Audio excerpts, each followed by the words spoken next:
రాజకీయ ప్రయోజనాల కోసం గోవులతో గోవిందుడితో ఆడుకుంటున్నట్టు వారి మీద చట్టరీత్యా చర్యలు తీసుకోబోతున్నాం.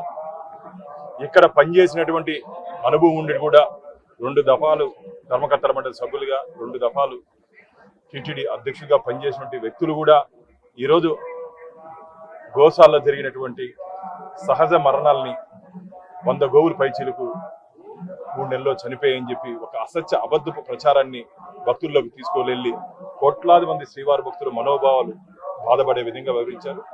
రాజకీయాలు చూసుకోవాలి, ఇది మంచిది కాదు. మేమైతే చెప్పాం, మా దగ్గర పూర్తి ఆధారాలు ఉన్నాయి. గోశాలలో జరిగినటువంటి అన్ని సంఘటనల మీద 2019 నుంచి ఈ రోజు వరకు జరిగిన సంఘటన మీద మేము ఈరోజు ఒక రివ్యూ తీసుకోబోతున్నాం. ఆ రివ్యూ అయిన తర్వాత పూర్తి స్థాయిలో వారి హయాంలో ఎన్ని జరగకూడనివి జరిగాయో, అంటే ఇన్ని రోజులు మేము ఎందుకు చెప్పట్లేదంటే వారి మారిగా మేము దేన్ని రాజకీయ చేయదలుచుకోలేము. కానీ ఇప్పుడు భక్తుల్లో అనుమానాలు ఉన్నాయి కాబట్టి అనుమానాలు తీర్చాల్సిన బాధ్యత మా మీద ఉంది. మేము పూర్తి ఆధారాలతో టీటీడీ గోశాలలో జరిగినటువంటి గో సంరక్షణ ఏ విధంగా ఉంది. నిన్న చాలా బాధేసింది, ఒక పేపర్లో గోశాలన గో వధశాలన ఏందండి, గోవధ చేసే కర్మ ఎవరికి పట్టింది, అన్యమతస్తులు చేస్తున్నట్టు దాన్ని ఈరోజు టీటీడీ మీద రుద్దడం ఇది చాలా బాధాకరమైన విషయం. వారు అలాంటి మాటలు మాట్లాడకూడదు, అలాంటి మాటలు వెనక్కి తీసుకోవాలి.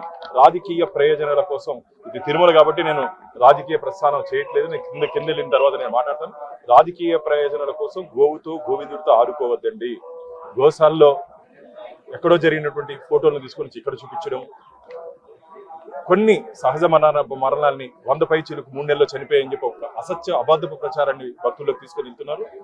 ఆ పార్టీ వాళ్ళు చెప్పినటువంటి ఏ మాటల్ని భక్తులు నమ్మే పరిస్థితులు లేరు. కానీ టీటీడీ ప్రతిష్టని దిగదార్చే విధంగా వారు వ్యవహరిస్తున్నారు.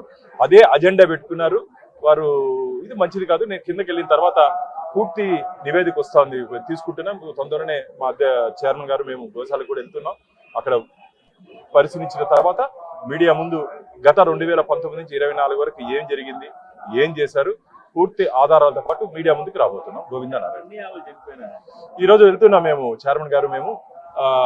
సహజంగా ఏ గోశాలలో అయినా సరే మరణాలు ఉంటాయి. గోశాలలో గోమాతలు అనారోగ్యంతో కానీ ఇన్ఫెక్షన్తో కానీ ఆ సంఖ్య ఎంత ఉంది, ఎందువల్ల జరిగింది, దీని మీద కూడా మేము భక్తులు కూడా గోవింద భక్తులు కూడా మేము సమానం చెప్పాల్సిన బాధ్యత మా మీద ఉంది. కాబట్టి అసత్యాలను ఎవరు నమ్మద్దండి అని చెప్పి గోవింద భక్తులు ఇప్పటికే నాకు చాలా మంది ఫోన్ చేశారు. అలా వాళ్ళ మాటలు మేమేం పట్టించుకోవట్లేదు, కానీ ఒకసారి పోయి గో సంరక్షణ ఏ విధంగా జరుగుతుందో చూడమని చెప్పారు. నేను మొన్ననే గోపూజ రోజు వెళ్ళి చూడడం జరిగింది. అన్ని గోవులు బాగున్నాయి, దానా అంతా బాగా ఇస్తున్నాం. గోవులకి దానా పెట్టలేని పరిస్థితుల్లో ఈరోజు దేవస్థానం లేదు, అది గుర్తుపెట్టుకోవాలి. దేవస్థానంలో పనిచేసినటువంటి ఉన్నత స్థాయిలో పనిచేసినటువంటి వ్యక్తులు ఇలా టీటీడీ ప్రతిష్టను దిగజార్చే విధంగా వివరించారు. వారి హయాంలో ఏం జరిగిందో మేము మీడియా ముందు ఎల్లుండి పెట్టబోతున్నాం. పూర్తిగా లేదండి, 260 మంది సంరక్షకులతో 260 మంది సంరక్షకులతో అక్కడ గోశాలలో అటువంటి గోవుల్ని మొత్తాన్ని మేము సంరక్షిస్తున్నాం. అక్కడ వెటర్నరీ టీం కూడా ఉంది.